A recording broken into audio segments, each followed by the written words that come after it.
제가 주일마다 하나님의 성령에 대해서, 성령의 역사하심, 일하심에 대해서 지금 주일마다 말씀을 강론을 합니다. 여러 시간 제가 성령에 대해서, 성령의 오심에 대해서, 성령의 역사하심에 대해서 강론을 좀 하고 있는데, 이 성령에 대해서 물론 성령은 오순절에 우리 예수님이 약속하시고 부활 승천하시고 오순절에 이 성령을 보내주셨어요.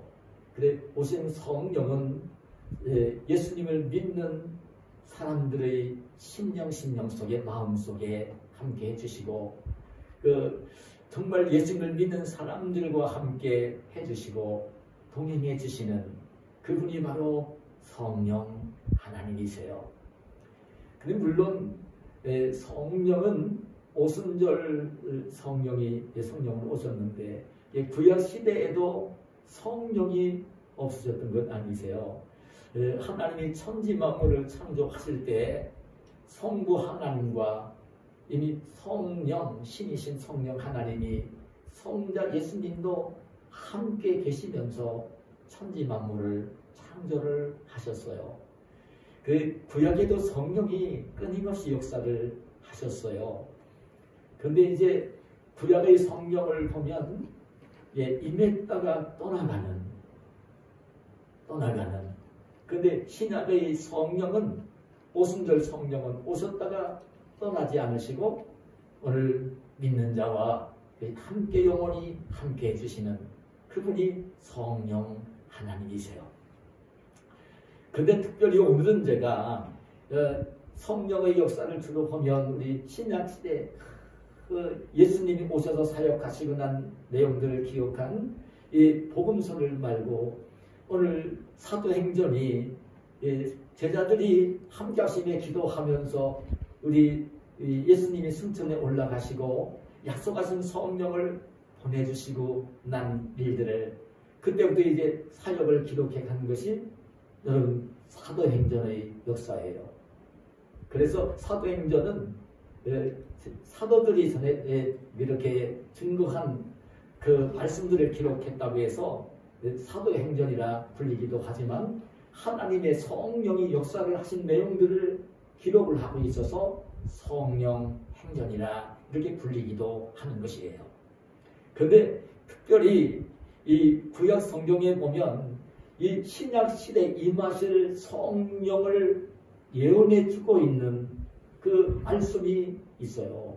군데군데 있는데, 특별히 오늘은 제가 이 에스겔 선지자가 기록을 한 오늘 이 본문 에스겔서 47장에 나오는 이 본문 말씀을 보면서 이 성령이 이 땅에 오실 것, 성령이 오셔서 이제 신약 시대에 성령이 오셔서 역사를 하시면서 참 하나님 나라가 그 확장이 되어가는, 하나님 나라가 성장하고 확장해가는 그런 내용을 예언해 주고 있는 오늘 이 본문 말씀을 상고를 하고 전하면서 함께 하나님의 음성을 듣기를 원합니다. 여러분, 에스겔 선지자는 구약시대의 선지자입니다. 구약시대의 선지자인데 특별히 포로시대의 선지자입니다. 에스겔 선지자는 유다 왕국에서 출생을 한, 제사장 가문에서 출생을 한 그 제사장 출신의 선지자입니다. 근데 유다 왕국의 그 말기를 보면 이제 3차에 걸쳐서 바벨론 나라의 침략을 받으면서 이제 왕과 신하들과 백성들이 포로가 되어 붙들려 가는데요. 1차 포로 때는 기원전 606년이고 그때는 여호야김 왕이 포로로 붙들려 가면서 많은 신하들이 포로로 되어 붙들려 가는 모습을 볼 수가 있고요. 그런데 이제 다시 바벨론 느부갓네살 왕이 여호야김 왕을 포로로 붙잡아 가면서 그의 아들 여호야긴을 왕으로 세우고 났는데, 그러고 난 뒤에 또 다시 여호야긴을 다시 포로로 붙잡아 가면서 이제 여호야김의 삼촌이고 여호야김 왕의 동생이었던 시드기야를 왕으로 세우면서 붙잡아 간 것이 2차 포로고요. 그래서 끝내 이 시드기야 왕이 바벨론 나라를 잘 섬기고 이제 대적할 때에 이제 마지막으로 침략을 해 올라와서 시드기야 왕이 두 눈을 뽑아 포로로 붙들려 가면서 그 많은 백성들 신하들을 다 붙잡아 가면서 예루살렘 성벽을 헐고 예루살렘 성전을 허물면서 마지막으로 이제 유다 왕국이 멸망을 당하는 그때가 여러분 기원전 586년입니다.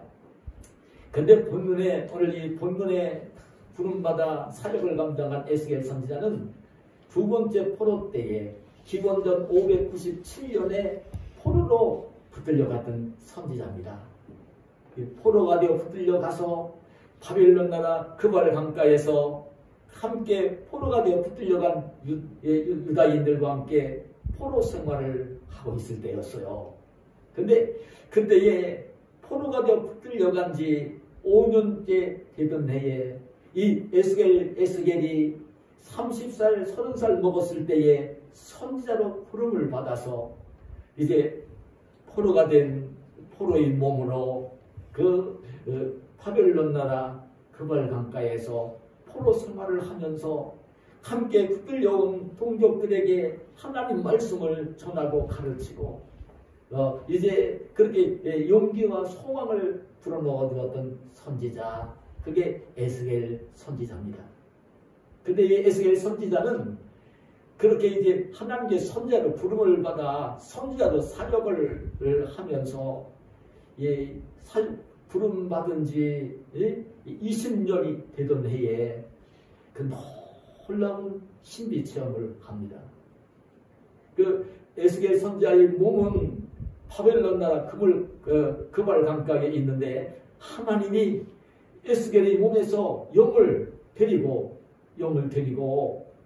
불러 올려서 몸은 그발 강가에 있는데 지금 유다 땅 예루살렘으로 간 것입니다. 사실 그때는 이제 바벨론에게 완전히 멸망을 당하면서 성벽도 허물어지고 성전도 불타고 그런 처참한 실제 상황은 그랬는데 그때에 하나님은 에스겔을 불러 영으로 예루살렘으로 가셔서 그 예루살렘 성벽이 쫙 중건된 모습, 그리고 불타 없어진 이제 성전인데 성전이 아름답게 재건이 되어서 서 있는 아름다운 성전의 모습을 보여주고, 그런 가운데에 성전 구석구석을 다 이 영을 데리고 다니며 보여주세요. 그냥 인도하는 자라고 나오는데 그건 천사로 여겨지는 것이죠. 그래 가서 성전 안에 있는 구조, 그 성전에 있는 것들이며 제사하는 제사장들이며 그 잘 지어진 모습들을 구석구석 보여주고 난 뒤에 인도하는 자가 에스겔 선지자를 이끌고 성전 밖으로 나와요. 성전 밖으로 나왔는데 가만히 에스겔이 보고 있으니까, 영으로 보고 있으니까 성전 문지방 밑에서 물이 새어나와서 물이 흘러가는 거예요. 성전 문지방에서 물이 막 새어나와요. 그래서 물이 막 흘러내리면서 시내를 이루고 이제 강을 이루는 그 광경을 보여주는 거예요. 그때에 인도하는 자가, 이 천사가 큰 차를 가지고 강을 재는 거예요. 그 강을 1000척을 재는 거예요. 1000척이라면 한 척을 얘기하면요, 그 성경에, 어느 성경에 보면 이 말로 1000척이라고 얘기하면 이 원어 성경 어사우선 큐빗이라고 나오는데 이게 1000규빗이라는 말로 나와요. 그 1000규빗이라는 뜻이에요. 그럼 1규빗은 그 당시에 이 측량을 하는 잔데 이 팔꿈치부터 오른손을 펴서 손가락 끝, 오른손 그 가운데 손가락 끝까지 길이를 가리키는 거예요. 1000규빗이면 450 내지 500m 되는 그 물을 측량을 하고 난 뒤에 천사가 에스겔에게 말을 하는 거예요. 한번 건너보라고 하는 거예요. 에스겔의 몸은 여전히 지금 그 바벨론 나라 그발 강가에 있는데 영으로 가서 그 광경을 보면서 천사의 안내를 받으면서 영으로 그 물을 건너보는 거예요. 물을 건너는데 물이 발목에 오르는 거예요. 그런데 다시 천사가 다시 천적을 측량하고 난 뒤에 다시 건너보라고 하는 거예요. 에스겔이 건너보았더니 이번에 물이 허리에 오르는 거예요. 다시 천사가 척을 측량하고 난 뒤에 건너보라고 해서 건너보니까 이번에는요 물이 허리에 오르고 그 다음에는 또 건너보니까 물이 너무나 깊어서 발이 땅에 닿지 않고 헤엄을 쳐야 되는 강물이 되어진 것이에요. 이 모습이 무엇을 의미하는가? 오늘 에스겔이 성령의 감동하심 속에 몸은 포로 생활을 하는 바벨론 나라 그발 강가에 있으면서도 영으로 이끌림을 받아 이미 폐허가 되어 있는 예루살렘 성벽이 어무러지고 성전이 불탄 그곳으로 용이 끌려가서 그 바라보고 있는 그 성전 문지방 밑으로 물이 흘러내려와서 이렇게 시내를 이루고 강물을 이루어가는 그 광경, 거기에서 지금 에스겔 선지자가 천사의 지시대로 강을 건널 때에 발목에 오르고 무릎에 오르고 허리에 오르고 헤엄칠 강물이 되어졌다는 것은 무엇을 의미하는가? 저는 이 말씀을 묵상을 하면서 우리 성도들과 함께 참 듣고 싶은 말씀이 있습니다. 이 물은 물인데 성전 문지방 밑에서 흘러나와서 시내를 이루고 강물을 이루어가는 이 물은 뒤에 이어진 말씀을 쭉 읽어보면 알 수 있는데 생명수 강, 생명수가 생명을 불어넣어주는 그 물, 생명수 강. 그것은요 정말 신약 시대의 성령을 의미해 주고 있는, 상징해 주고 있는 그런 환상이었던 거예요. 여러분 잘 알지만 예수님이 그 요한복음 4장에 보면 그 사마리아 수가성 여인과 대화를 나누면서 그때 야곱의 우물에 물을 길러 나왔던 수가성 여인에게 이제 이야기를 건네다가 그런 얘기를 하죠. 이 우물에 물을 길어 마시는 자마다 다시 목마르겠지. 목마르려니와 내가 주는 물을 마시는 자는 영원히 목마르지 아니하리니 그 속에서 솟아나는 샘물이 되리라. 이 말씀을 하세요. 이것도 성령을 가르친 거예요.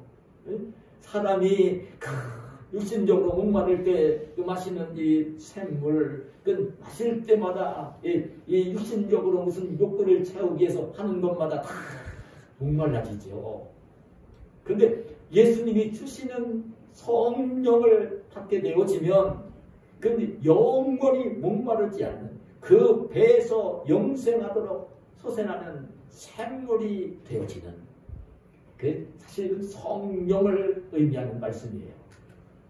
근데 에스겔 선지자가 바라본 것을 가만히 오늘 말씀을 묵상해 보면 우리가 듣는 지혜의 음성이 있는데 오늘 예수님을 믿는 사람들은 다 성령을 받고 있는 사람들이라는 말씀을 했어요. 예수님을 안 믿으면요, 예수님을 주님이라 믿지를 못하고요, 예수님을 주님이라 절대 부르지를 못합니다. 하나님을 아빠, 아버지라고 부르지를 못합니다. 예수님을 믿는 사람이 되었으면 예수님을 나의 주님, 하나님을 아빠, 아버지라 부르게 되어 있어요. 성령을 받고 있어요.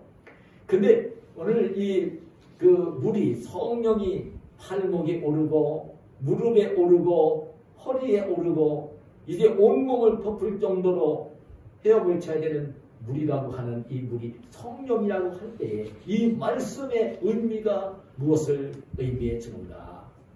여러분, 오늘 보면 3절에 보면 제일 먼저 건널 때 보니까 물이 발목에 올랐다고 기록을 해주고 있습니다. 이건 정말 물이 이 발목에 올랐다고 하는 것은 이것이 이제 물이 성령이기 때문에 성령이 발목을 잡고 있는 상태입니다. 성령을 받은 사람의 발목을 성령이 붙잡고 있는 그런 상태. 이것이 여러분들 물이 발목에 올랐다고 하는 이 표현인 것입니다. 발이 무엇을 합니까? 우리 지체 가운데 발은 걸어다니면서 행동을 하게 하는 지체입니다. 발이 있기 때문에 내가 어디를 가는 겁니다. 동서남북 어디를 가는 거예요? 친구도 만나러 가고 공부도 하러 가고 일도 하러 가고 어떤 일을 하는 거예요. 발로 다니면서. 근데 근데 발목을 딱 잡히게 되어지면 마음대로 할 수가 없어요. 발목을 잡은 자가 발목을 잡혔을 때는요, 발목을 잡은 누군가가 발목에 잡힌 무엇인가가 나를 붙들어 붙잡기 때문에 내 마음대로 다 할 수가 없는 것이에요. 그래 우리만 해도 그 사람들이 어떤 일 때문에 그 누군가 때문에 어떤 일 때문에 자유롭지 못하고 붙들려 있는 사람을 그 사람 발목이 붙잡혔어 이런 말을 그래 하는 것입니다. 발목이 붙잡히면요 어느 정도 자기의 마음대로 어떤 걸 하면서도 어떤 중대한 문제가 생길 때는요 그 일 때문에는 그 사람 그 일 때문에는요 꼼짝을 못하는 거예요. 그 발목이 잡히면. 그때는 발목을 잡힌 것이 의식이 되어지면요 그때는 발목을 잡은 사람에 의해서 행동을 하게 되어 있고요 발목을 잡힌 무엇인가 때문에 그 일을 하게 되어 있는 거예요. 그게 발목에 잡혔다는 의미가 그런 말입니다. 학생 같으면은 공부를 해야 되는 것일 때는 발목에 잡혔기 때문에 공부를 하러 학교에 가는 것이고요. 직장인 같으면 발목에 잡힌 거에 안 가면 안 되기 때문에 일터에 가는 것이에요. 그 발목에 잡혔다는 의미는 그것을 의미하는 것입니다. 근데 정말 이 성령이 발목을 잡고 있는 성령의 발목이 잡혀 있는 사람은 무엇을 의미하는 말이냐면요. 성령을 받기 전에는요. 자기 마음대로 합니다. 자기 좋아하는 대로 합니다. 자기 육체의 욕심을 따라 행동을 합니다.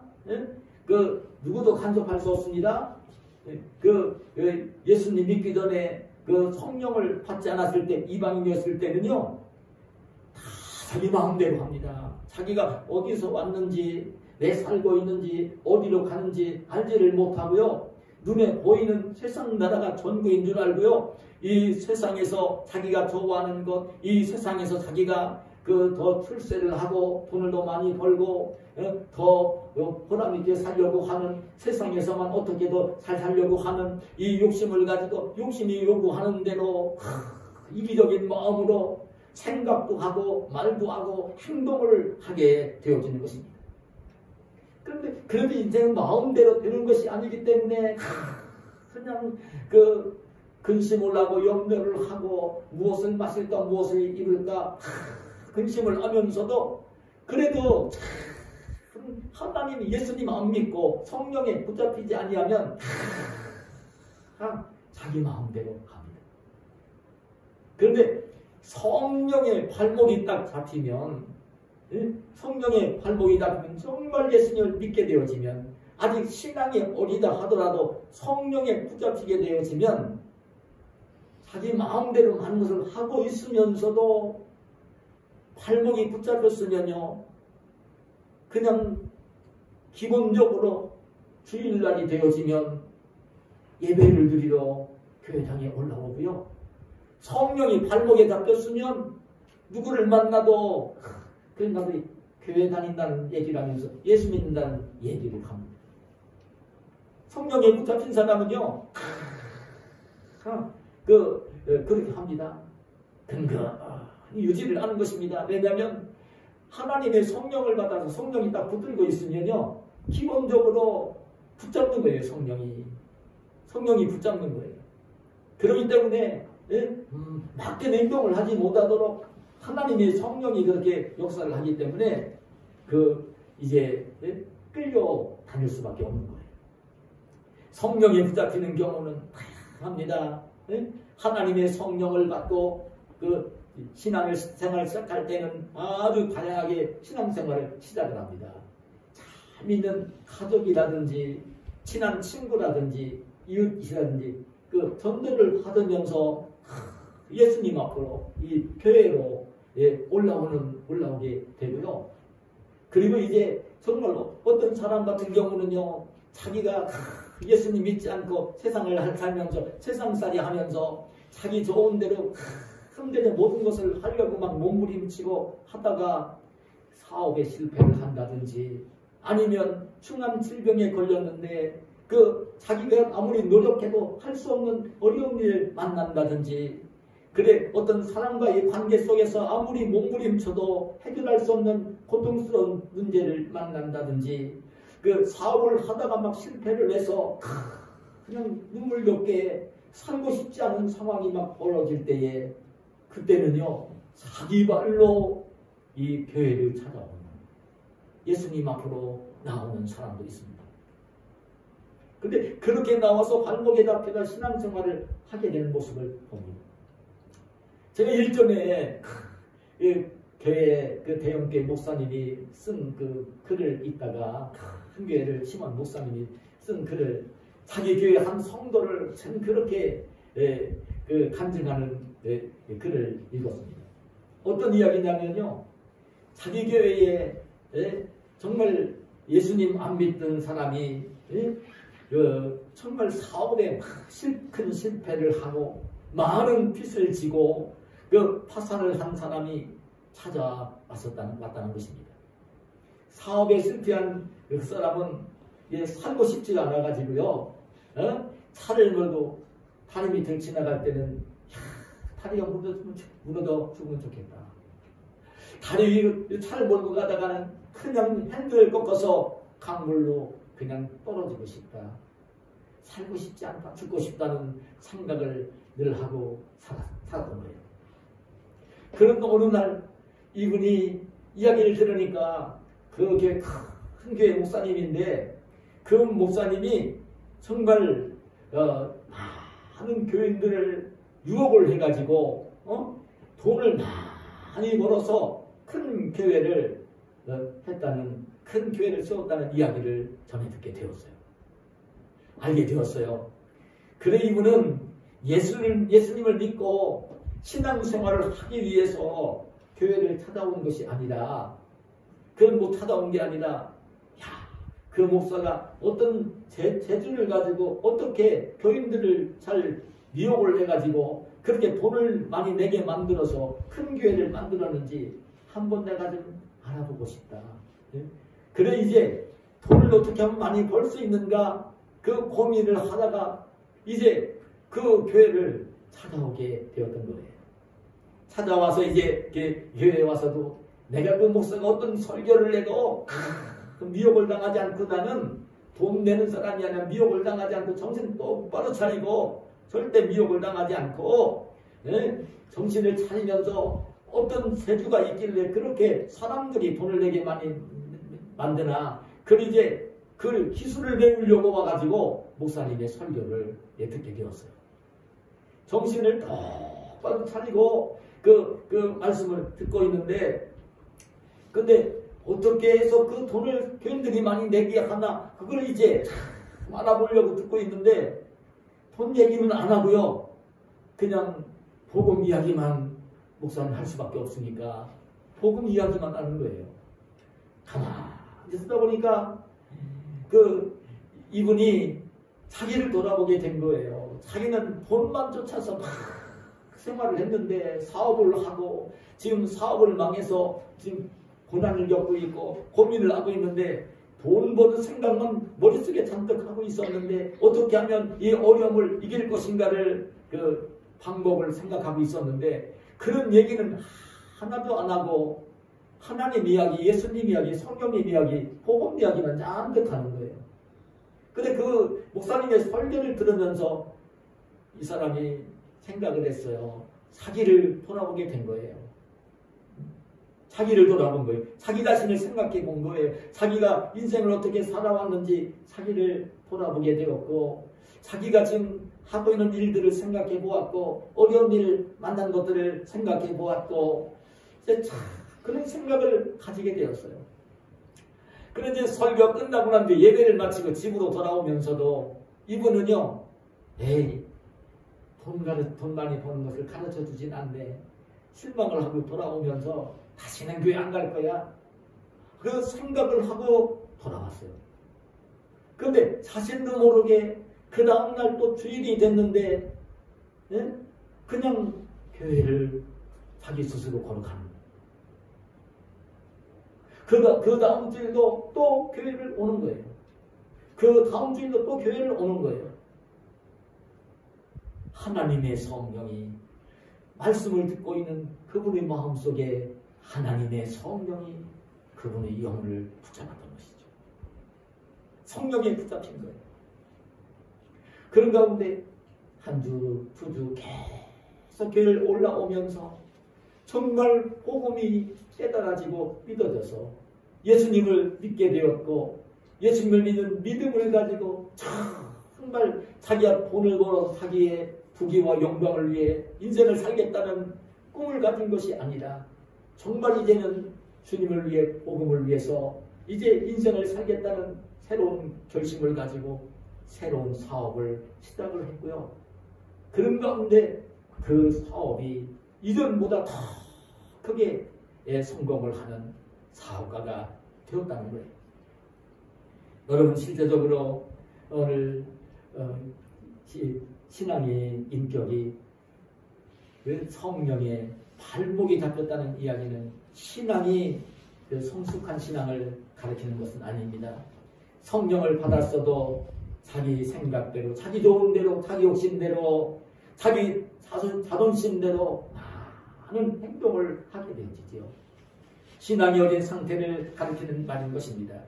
그러나 그 심령이 죽지 않도록, 성령을 받은 영혼이 죽지 않도록 성령이 팔목을 잡고 있어서, 그래서 성령이 영혼의 생명을 유지할 수 있도록 그 해주는 상태, 그때가 성령이 발목을 잡고 있는 그런 상태인 것입니다. 그 다음 또 보니까, 에스겔이 보니까 그 다음은 이제 다시 천사가 측량을 하고 난 뒤에 건너보라고 해서 건너보았더니 무릎에 물이 오르는 모습을 보여줍니다. 그 성령이 무릎을 잡았다는 것입니다. 성령이 무릎을 잡았다는 이야기는 무엇입니까? 성령이 무릎을 붙잡고 있으면요, 무릎을 꿇는 것을 이야기합니다. 무릎을 꼭 잡으면요, 무릎을 꿇을 수밖에 없는 것이죠. 이 성령의 발목이 잡혀 있는 사람이 그냥 이제 억지로라도 끌려서 교회에 올라오고 다시 하나님 말씀을 듣고 또 교회 올라와서 성도들과 교제를 나누고 그렇게 하다 보면 자연스럽게 하나님의 성령이 역사를 하시면서 성령이 이 무릎을 붙잡는 그런 상황에까지 이르게 되는 것이죠. 정말 성령이 무릎을 잡고 있으면요, 무릎을 붙잡고 있으면 이제 자기 마음대로, 욕심대로 행동하는 것들이 줄어져 갈 수밖에 없는 것이죠. 저는 이 말씀을 묵상할 때 떠오르는 게 누구냐면요, 야곱이라고 하는 족장입니다. 창세기에 나오는 야곱이 얼마나 참 이기적이고 욕심 많은 사람이었는지 모릅니다. 이 야곱은 그 아버지 어머니가 이삭과 리브가 하나님을 잘 경외하는 부모님 밑에서 태어난 아들입니다. 형 에서와 함께 쌍둥이로 태어난 아들이에요. 근데 창세기 25장에 보면 이 야곱은요, 이미 어머니 뱃속에서 있을 때부터 동생이긴 하면서도 형보다도 잘 될 사람으로, 형 에서가 이 동생 야곱을 섬길 사람으로 예정이 되어 있던 사람이에요. 근데 이렇게 태어난 이 야곱인데, 이 야곱은요, 그 그렇게 애쓰면서도 태어났으면서도 자기가 동생인 것이 너무나 싫어서 그때는 장자가 큰 축복을 받는 시대였기 때문에 너무나 싫은 거예요. 그래서 그 형이 가지고 있는 장자의 명분을 사냥을 갔다 왔던 그 형 에서가 배고파서 막 힘들어갈 때에 팥죽 한 그릇에 장자의 명분을 이 야곱이 형한테 사는 모습을 볼 수 있어요.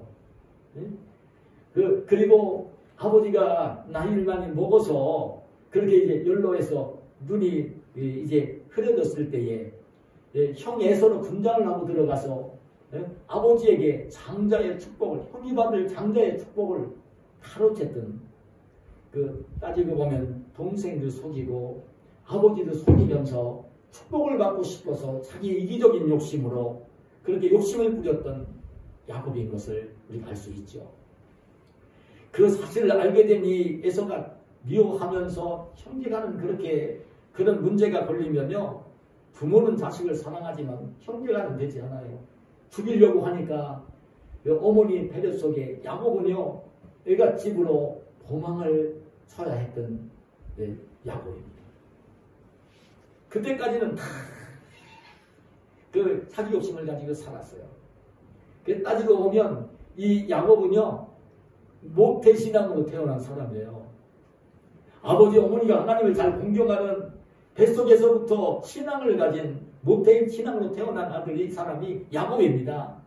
그런데 그 야곱이 모태신앙으로 태어나서 팔목을 잡혀 있어서 하나님을 경외하기는 하는데 이기적인 욕심으로 자기 잘 되는 거에 초점을 맞추어서 형도 속이고 아버지도 속이고 그 욕심을 부리며 살아온 이 야곱을 하나님이 무릎을 꿇게 하십니다. 외갓집 피난을 가서 거기서 야곱의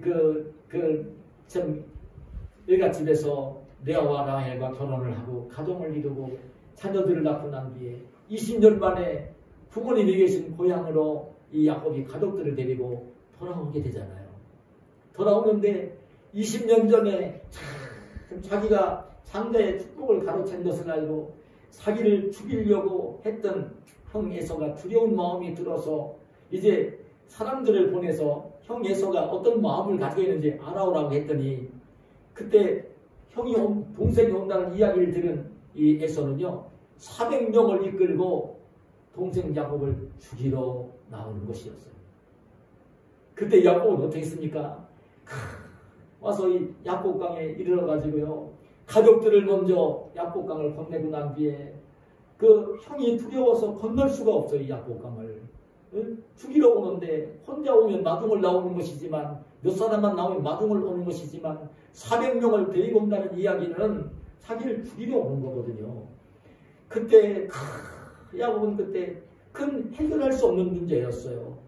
형이 자기를 죽이려고 하는 미워하는 마음을 품은 것은 야곱이 해결할 수 없는 일이었어요. 그건 야곱의 부모인 이삭과 리브가도 해결할 수 없는 일이었어요. 그래서 그때도 이제 애가 집으로 도망을 쳤던 야곱이었고요. 지금 돌아오면서도 그 문제를 도저히 자기가 해결할 수 없는 문제예요. 그때 야곱은 야복강에서 하나님 앞에 무릎을 꿇고 밤이 새도록 하나님께 기도를 올려요. 하나님, 지금 나를 형 에서의 손에서 살려주시옵소서. 나를 죽이러 오는 형의 마음을 너그럽게 하고 용서하는 마음을 주시어서 형과 내가 화해할 수 있도록 화목할 수 있도록 해주시옵소서. 형 에서의 손에서 나를 살려주시옵소서. 밤이 새도록 무릎을 꿇고 야곱이 하나님께 맡기고 기도를 올리는 모습을 볼 수가 있죠. 그때 하나님은 야곱을 찾아오셨고 야곱의 기도를 들어주셨어요. 잘 아는 내용이지만 근데 야곱은 형이 에서와 서로 목을 어긋겨 안으면서 화해를 하면서 화목을 하는 그런 모습을 볼 수가 있죠. 야곱이 참 발목에 잡혔던 신앙에서 무릎을 꿇는 신앙으로 이렇게 점점 나아왔던 모습을 보는 거예요. 그리고 난 뒤에 오늘 저는 이 말씀 속에 보면 그 이어지는 말씀 속에 이제 물이 허리에 이르고 그 물이 다시 너무나 깊어져서 헤엄을 쳐야 될 물이 되었다는 이 말씀을 기록해 주고 있는데요. 이것은 하나님의 성령이 충만해서 이제는 허리를 붙잡고 있으면 아무것도 못하는 것입니다. 자기 마음대로 못하는 것입니다. 허리를 붙잡혀도요 자기 마음대로 못합니다. 그리고 이제 온전히 성령이 이제 온 몸을 덮고 있을 때는요 그냥 성령에 이끌리면서 아주 자연스럽게 이제 성령에 이끌리며 생활하게 되어지는 그 모습을 오늘 이 말씀이 그려준 것입니다. 저는 이 허리에 성령을 붙잡히고 온몸이 자기 온몸에 성령이 충만해서 성령으로 이끌리게 되어지면 그냥 자연스럽게 하나님 말씀이 어떤 말씀을 하시든지 자기가 싫은 말씀을 하시든지 좋은 말씀을 하시든지 어쩌면 돈 벌 수 있는 말씀을 해주시든지 돈을 전부 다 잃어야 되는 말씀을 하시든지 목숨을 바쳐야 되든지 하나님의 성령이 말씀을 하시면 그대로 이끌리며 생활하는 그런 사람이 되어지는 것입니다. 그런 사람이 되어진 모습이 야곱의 노년의 모습인 것을 알아야 됩니다. 이렇게 발목 잡힌 신앙에서 야곱강가에서 무릎 꿇는 신앙으로 이제 참 굴복했던 이 야곱은요 점점 성숙해져 갔습니다.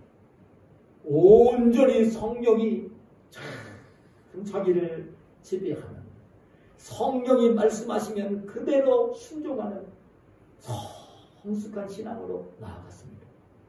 그리고 난 뒤에 노년에 그 임종을 앞두고 그 12아들을 불러서 12아들에게 당부를 하면서 예언적인 축복을 빌어주는 내용이 창세기 49장의 말씀입니다. 근데 야곱이 예언적으로 축복을 빌어준 내용들이 그 12자녀들에게 그대로 이루어진 것을 봅니다. 야곱이 입으로 마음으로 소원하며 입으로 하나님이 보여주신 뜻대로 그 미래를 축복하며 해준 그 말씀들이 12아들들에게 그대로 임했던 모습을 보여주는 것입니다. 얼마나 야곱이 신령한 사람이 되었는지 오늘 그 모습이 보여주는 것입니다. 저는 오늘 우리가 믿음을 가지고 살면서 하나님의 자녀로 살면서 지금 성령에 붙들려 있는 자신의 모습을 한번 볼 수 있기를 원합니다. 오늘 이 자리에 올라온 우리 모두는 성령을 받은 사람입니다. 성령을 받았는데 성령이 내 발목을 붙잡고 있는 상태인가? 하나님의 성령이 내 무릎을 붙잡고 있는 상태인가? 하나님의 성령이 내 허리를 붙잡고 있는 상태인가? 하나님의 성령이 나를 온전히 덮고 있는 상태인가? 그는 자기 스스로 자기 자신이 점검해 보아야 될 문제인 것입니다. 오늘 우리는 성령이 팔목을 잡고 있는 어린 신앙 상태에 머물러 있지 말고 그 무릎에 무릎을 잡는 신앙으로 허리를 잡히는 신앙으로 온몸이 성령으로 충만한 신령으로 이렇게 성숙해지는 그래 생각하고 말하고 행동하는 모든 것들이 하나님의 뜻대로 순종하며 이루어지는 그런 복된 사람들이 되어지시기를 예수님의 이름으로 축복합니다. 아멘. 하나님 감사합니다. 오늘도 이 시간들을 불러주시고 하나님을 예배하게 하시고 우리 주님이 보내신 성령 하나님의 영 예수 그리스도의 영이 오늘 어떻게 우리에게 와서 우리와 더불어 생활하시며 역사하시는지를 들려주시오니 감사합니다. 주님 저희들이 하나님의 성령에 붙잡힌 바 되어지게 하시되 발목이 붙잡힌 상태에 머물지 말게 하시고 무릎이 붙잡히게 하시고 허리가 붙잡히게 하시고 온몸이 성령의 충만함 속에 담겨지는 성숙한 하나님의 사람들로 성숙해지는 저희들이 되게 하여 주시옵소서. 예수님의 이름으로 기도하옵나이다. 아멘.